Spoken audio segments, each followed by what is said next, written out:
আসসালামু আলাইকুম, সবাইকে শুভেচ্ছা জানাচ্ছি। দর্শক, প্রকৃতিতে এখন গ্রীষ্মকাল চলছে এবং গ্রীষ্মকালের যে খরতাপ এবং গ্রীষ্মকালের যেই ফল ফ্রুটের আমেজ সেটি কিন্তু গ্রাম বাংলায় বয়ে যাচ্ছে। আম, কাঁঠাল, লিচু, জাম সবগুলোই কিন্তু এখন গাছে গাছে সাড়া পড়ে গেছে এবং আলহামদুলিল্লাহ সেগুলো খাওয়ারও সৌভাগ্য হয়েছে, যদিও এখনও জাম খাওয়ার সৌভাগ্যটা হয়ে ওঠেনি। তবে আশা করছি কয়েকদিনের মধ্যেই জাম খাওয়ার সৌভাগ্যটাও হয়ে যাবে। তো আপনাদের সাথে নিয়মিত ভিডিও শেয়ার করতে পারি না, ব্যস্ততা চলছে। আশা করি ব্যস্ততা শেষে দ্রুত আপনাদের সামনে ভিডিও নিয়ে হাজির হতে পারবো। আমি এই মুহূর্তে অবস্থান করছি, দেখতে পাচ্ছেন এটি আমাদের গ্রামের বাড়ির একটি ফসলের মাঠ। আমাদের গ্রামের কৃষকদের প্রধান ফসলি জমি এটি। এই প্রধান ফসলি জমি এখানেই চাষবাস করেই আমাদের গ্রামের মানুষের যেই আহার বা যেই কি বলে খোরাক সেটি কিন্তু জোটে। এই পাশটায় আরেকটি গ্রাম। এই গ্রামটি আমাদের গ্রাম এখান থেকে হাঁটার পথে কমপক্ষে 3 কিলোমিটার 3 মিনিট লাগে। 3 মিনিট আমাদের গ্রামেতে পৌঁছা যায়।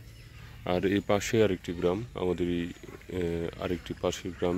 এই গ্রামটি আমাদের গ্রাম পেরিয়ে এই গ্রামে আসতে হয়। আর এই পাশে আরেকটি গ্রাম আমাদের গোবরী আবদুল্লাপুর ইউনিয়নের লক্ষ্মীপুর। আসলে গ্রাম বলা ঠিক হচ্ছে না, এগুলো আসলে মহল্লা বা এক একটা পাড়া।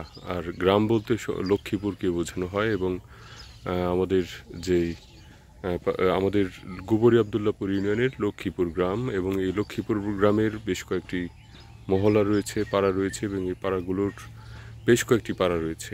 এই পাড়াগুলোর এটি একটি এবং আমাদের গ্রাম এর পরে বা পূর্ব দিকে অবস্থিত। বাংলাদেশের গ্রামীণ প্রকৃতি আমাকে খুব বিমোহিত করে, এবং গ্রামীণ প্রকৃতির যে 6টা রূপ এখন তো আর আগের মতো নেই, বদলে গেছে। তো এই যে বর্ষাকাল সমাগত, আপনারা দেখছেনও এই যে বৃষ্টির পানিতে এই বিলটি ভরে উঠেছে। তো একটা সময় দেখতাম যে এখানে যখন বর্ষাকাল হয়ে যেত পূর্ণ বর্ষায়, এখানে আমরা ডুবে যাওয়ার মতো পানি হতো, কিন্তু এখন আর আগের মতো পানি হয় না। বর্ষাকাল যখন পূর্ণ বর্ষাকাল থাকবে তখনও ভরা বর্ষায় এখানে তেমন পানি আর ধরে না, বড় জোর কোমর পর্যন্ত পানি ধরে। এক সময় আমি দেখতাম যে আমাদের মতো উচ্চতা সম্পন্ন লোকেরাও পানিতে ডুবে যেতেন। অর্থাৎ আমি 5 ফুট 9 ইঞ্চি, এই 9 ইঞ্চি সমান 5 ফুট 9 ইঞ্চি সমান মানুষেরাও কিন্তু এই পানিতে ডুবে যেতেন। এখন প্রকৃতির বিপর্যয় ঘটে গেছে, আগের মতো বন্যার পানি হয় না। কিন্তু বন্যার পানি আমাদের এলাকায় না হলেও যে নদী কূলবর্তী অঞ্চলের মানুষ বা আরও যারা নিম্ন পর্যায়ের নিচু অঞ্চলে রয়েছেন, তারা কিন্তু এর যে ধ্বংসাত্মক ছোবলে আক্রান্ত হন। আর আমাদের এলাকায় কয়েকটি নদী ছিল। কয়েকটি নদীর মধ্যে উল্লেখযোগ্য যে নদীটি বা প্রধান নদী ছিল সেটি ব্রহ্মপুত্র।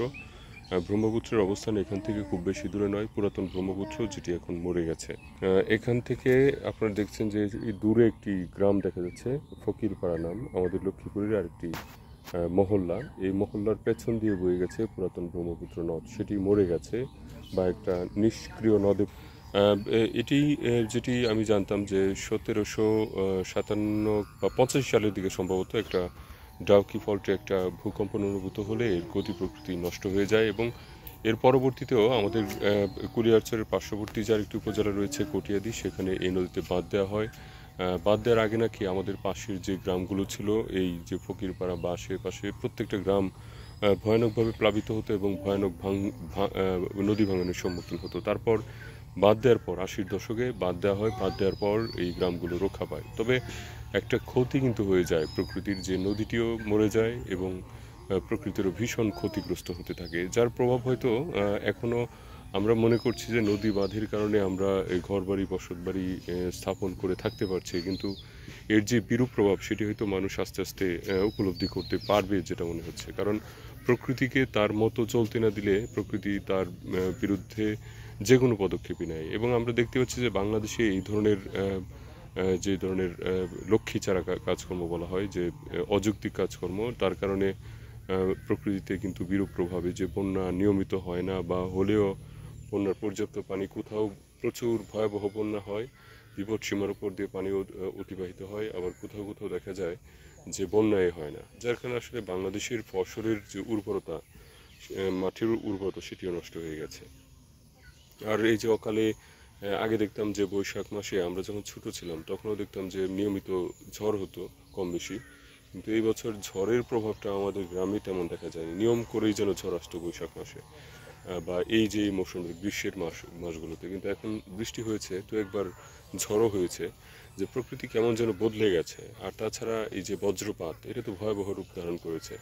আগে বৃষ্টিতে আমরা ছোটবেলায় একেবারে শৈশবে খেলাধুলা করতে ভয় পেতাম না, কিন্তু এখন ফুটবল নিয়ে বা হাডুডু খেলা, এই ধরনের খেলায় মেতে ওঠা একটা, বলা যায় একটা বিপজ্জনক পরিস্থিতির সম্মুখীন হতে হয়, কখন বজ্রপাত হয়ে যায়। আর তাছাড়া কৃষকরাও কিন্তু ফসলের মাঠে আগের মতো কাজ করতে পারে না, শুধুমাত্র এই ধরনের ভয়াবহ কোনো কিছু, ভয়াবহ ভয়াবহতার কারণে। কারণ আগের মতো আগে তো তেমন বজ্রপাত হতো না, এখন বজ্রপাত হয় প্রবলভাবে, যার কারণে কৃষককেও সতর্ক থাকতে হয় বৃষ্টির সময়ে। তো দর্শক, এই কথাগুলো আসলে বলার ইচ্ছে করছিল, আর পাশাপাশি আমার গ্রামের প্রকৃতি আপনাদের দেখাতে চেয়েছিলাম একেবারেই সংক্ষেপে। আসলে প্রতিটা ঋতুই কৃষির উপরে কিন্তু বেশ প্রভাব কিন্তু রয়েছে এই প্রকৃতির। যে বর্ষাকালে বর্ষার পানি হওয়া এবং এই পানির কারণে ফসলের উর্বরতা বৃদ্ধি পাওয়া, মাটির উর্বরতা বৃদ্ধি পাওয়া, সেটি এখন আর হয় না। তো এই যে আমাদের এই গ্রামের ফসলি জমি, এখানকার এটি নিচু জমি তুলনামূলক, এই পাশটা দেখতে পাচ্ছেন বিল, এরপরে একটু দূরে এখান থেকে কয়েকশো গজ, 400 গজ কমপক্ষে দূরে উঁচু উঁচু ভূমি রয়েছে। সেখানে তুলনামূলক উঁচু ভূমি, এবং সেখানে সেটাও প্লাবিত হতো এক সময়, এখন আর আগের মতো প্লাবিত হয় না। কয়েক বছর ধরে, অন্তত 5-6 বছর বা আরও বেশি সময় ধরে দেখছি না প্লাবিত হতে। তো সেখানে উঁচু ভূমি হয়, সেখানে বিভিন্ন সবজির চাষবাস হয়ে থাকে। তো দর্শক, সবাই ভালো থাকুন। আজকে এতটুকুই। আশা করছি দ্রুতই বাংলাদেশের বিভিন্ন ভিডিও বা বিভিন্ন স্থান, বিভিন্ন ঐতিহ্য, সেগুলো নিয়ে আপনাদের সাথে কথা বলতে পারবো। সবাই ভালো থাকুন, সুন্দর থাকুন, সুস্থ থাকুন। আল্লাহ হাফিজ।